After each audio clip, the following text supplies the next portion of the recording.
Deixa eu mexer no cabelo antes, porque depois o pessoal vem encher meu saco que eu tô mexendo no cabelo. Oiê! Hoje a gente vai falar sobre porcelanato líquido, que é o que a gente aplicou nesse lindo piso maravilhoso aqui, tá? A gente vai falar quais foram as nossas percepções sobre esse piso, que resultado efetivo ele dá, prós e contras que a gente achou, tá? Então fica nesse vídeo, já deixa teu joinha, já compartilha com quem você sabe que tá pensando em construir, tá pensando em usar porcelanato líquido e se inscreve no nosso canal.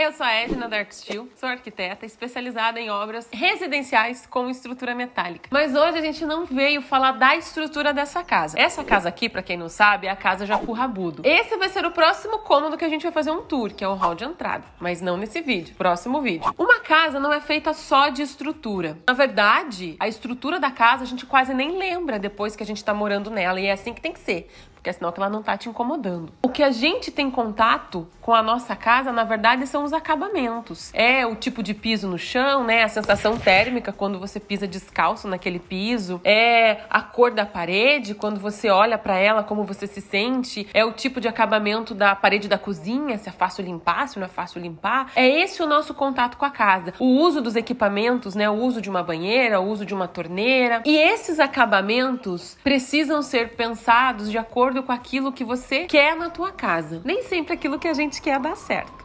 Foi o que aconteceu aqui. Aqui a gente tinha especificado um piso em cimento queimado. Nós já tínhamos feito em muitas outras obras pisos em cimento queimado. Eu já defendi aqui a ideia de piso em cimento queimado no concreto que vem da usina. Se você quiser ver mais sobre isso, clica no card. Mas aqui não deu certo. Aqui é uma obra de casa de campo, em estrutura metálica, a mais ou menos 40 quilômetros da cidade. No dia da concretagem, se você não tá se lembrando, a gente locou a máquina que faz a queima do piso, mas a máquina deu problema. E nisso de dar problema, a gente perdeu o tempo da queima do piso em concreto, porque tem um tempo certo pra gente fazer a queima, senão não funciona. Quando isso aconteceu, a gente teve que pensar em soluções que poderiam ser aplicadas nesse piso que a gente tinha aqui, sem fugir muito da nossa planilha de custos. Vocês já devem ter ouvido falar do método Arcsteel, que é o método que a gente usa para gerenciar as obras, nossos clientes usam, nossos alunos usam, para poder gerenciar a obra deles com previsão de custos, né? Então a gente foi lá na nossa planilha, olhamos quanto a gente tinha reservado para poder fazer esse piso em cimento queimado, que era já um dos mais baratos, e tínhamos que pensar em soluções que se adaptassem a isso. Nós tínhamos, deixa eu ver aqui quantas opções. 1, 2, 3, 4, 5. Nós tínhamos 5 opções, tá?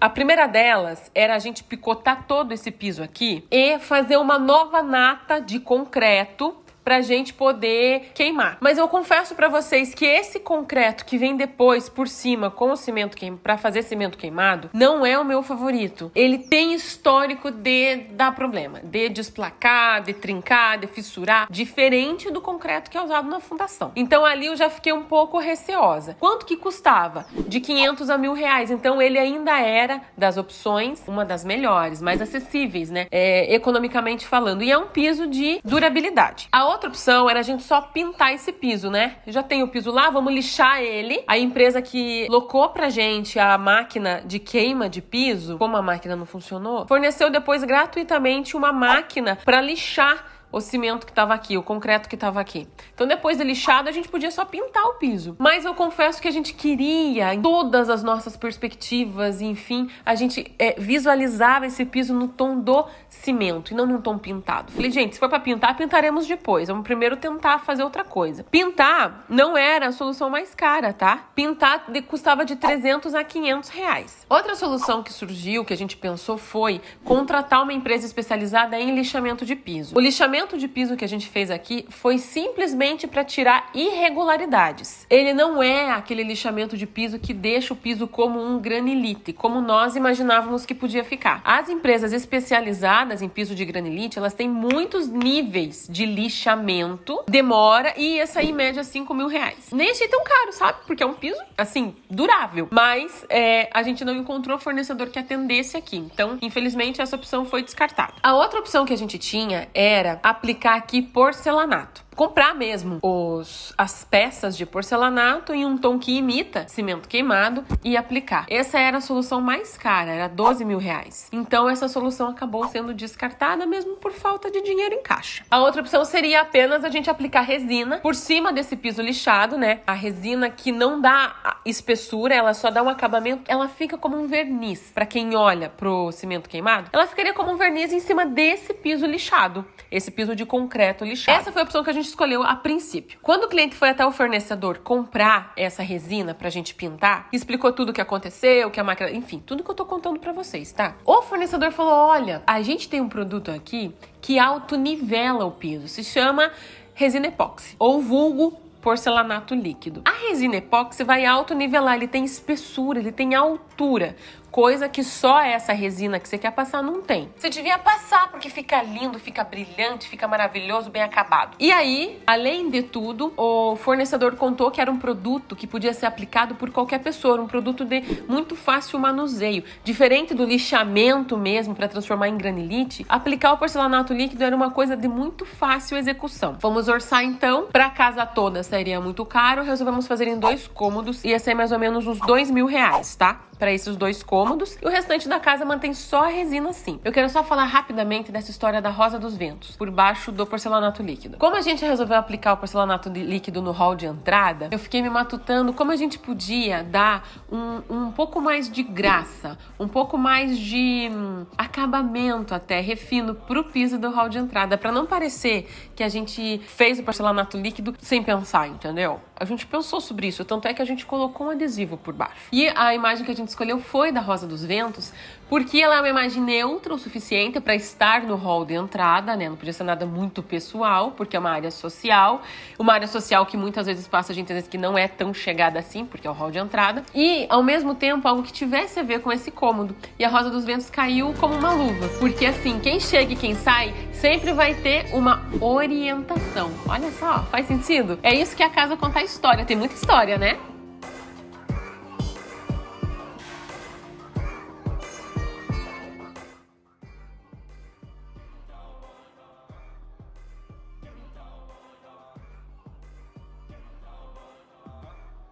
Bom, vocês viram aí então, depois de pronto. Mas Edna, como ficou brilhante, como ficou lindo, como ficou maravilhoso. Por que você não fez esse vídeo antes? Tem vários motivos, tá? O primeiro deles, e o mais importante, é que a gente queria dar um tempo para usar esse piso. Tudo que eu trago para vocês aqui no canal, eu, Osmário, tudo que a nossa equipe prepara, é experimentado por nós. A gente passa a experiência baseado naquilo que a gente tem na vida prática. Então, quando a gente fala pra vocês que dá pra usar a estrutura de um jeito, que dá pra fazer o telhado de um jeito, que dá pra fazer a parede de um jeito, é porque a gente já fez. Quando a gente faz algo pela primeira vez com o nosso cliente cobaia, ele tem que querer ser cobaia junto com a gente. Ele tem que estar consciente daquilo. Ah, vou pagar mais barato nesse negócio aqui, porque ninguém ainda sabe como é que funciona. Se funcionar bem, que ótimo. Foi uma ótima ideia. Se não funcionar tão bem assim, tô sabendo que paguei barato. Então, nesse piso, era isso. A gente nunca tinha usado porcelanato líquido. Eu queria enxergar. Porque é diferente, né? Quando vocês vêm aqui e assistem no YouTube um vídeo que a pessoa acabou de fazer e fica lindo dos 6 meses depois. E o meu medo é sempre os 6 meses depois, porque tudo que é novo brilha. E tudo que é velho precisa de reforma. Tudo que é novo brilha. Então, o piso, claro, com 2, 3 dias, ele tava brilhante, maravilhoso, sabe? Aí a gente foi usando e foi percebendo que ele não é um piso muito bom. O porcelanato líquido riscou demais. A gente fez em 2 cômodos. A gente fez no hall de entrada e no escritório e ele saiu a R$47 o metro quadrado, sem eu contabilizar aqui a mão de obra, tá? Que vai variar aí conforme a tua região. E é um produto, sim, que dá pra você mesmo aplicar. Aqui teve partes que eu mesma apliquei. Fica igual ao profissional? Não. Mas se você tá pensando em economizar, não é um item de estrutura, não é um item técnico, não é um item de impermeabilização, dá pra você aplicar. Não é algo complicado nem perigoso, tá?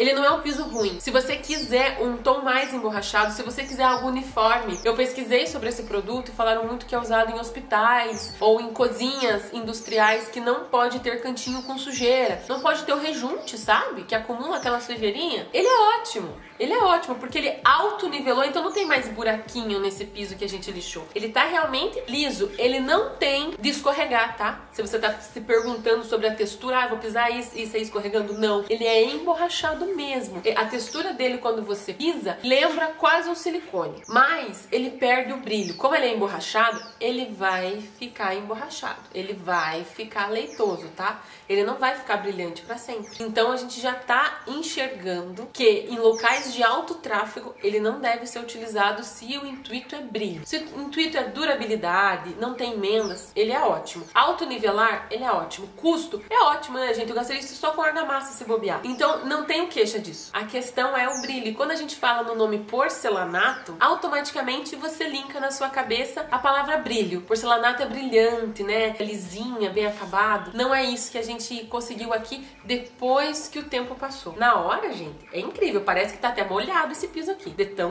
brilhantes que é, tá? Vou mostrar pra vocês como que ele ficou no escritório, embaixo da área onde ficam as rodinhas, riscando, correndo pra lá e pra cá, tá? Porque aí foi a pior experiência. Então não usem no escritório. Usar em quarto, talvez. Aqui no hall de entrada, tem um tempo de uso e ainda tá mais ou menos. Mas no escritório não deu certo. Ele lembra muito o acabamento de lataria de carro, que é lindo, brilhante, maravilhoso. Mas se você pegar uma cadeira de rodinha e começar a andar ali em cima da lataria do teu carro, o que vai acontecer? Vai riscar tudo. Então, é isso que eu queria falar pra vocês, tá? A gente mostrou por que a gente usou, a gente mostrou pra vocês como que faz, como que aplica o porcelanato líquido, a gente falou de custo e a gente falou do acabamento final. Se mesmo assim você tiver alguma dúvida, você comenta aqui embaixo, tá? Aproveita. Se não deixou teu joinha, deixa agora, porque eu acho que foi bastante conteúdo. O que você acha? Deu trabalhinho pra gente fazer. E até a próxima. Ah, gente, quinta-feira tem live, tá? Às 8 da noite. Até!